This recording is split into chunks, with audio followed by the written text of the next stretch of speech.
श्री कृष्ण ही स्वयं श्री चैतन्य महाप्रभु हैं। जब उन्होंने राधा कृष्ण की लीला आस्वादन करना चाहा तो उन्होंने कौन सी लीला आस्वादन करी, पर किया या स्व किया?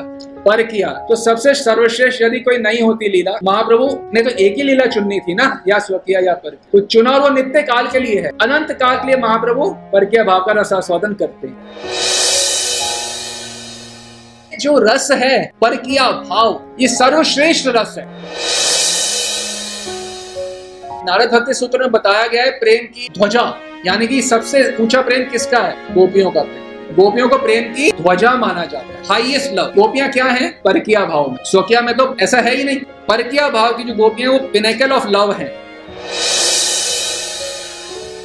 रूप गोस्वामी बोल रहे हैं उज्जवल नीलमणि में परमा रति हो, बता रहे हैं कि जिसमें ये सब बहुत बाधाएं रहती हैं, परकिया भाव रहता है, वह श्रृंगार विषय रति ही परम श्रेष्ठ है। अगर कोई चीज परम श्रेष्ठ है दूसरी क्या है, वैसा नहीं है ही हमारे ही प्रभु हैं, प्रभु कोई और नहीं है, पर प्रभु का प्रकाश है, सब प्रकाश है।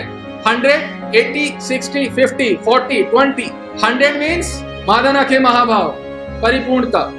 डिम हो गया, देखा ना अभी आपने बोला डिम करो, ये लाइट थी, ये कम हुई और अब पूरा है, सब चल रहा है। ये मादन अखे महाभाव,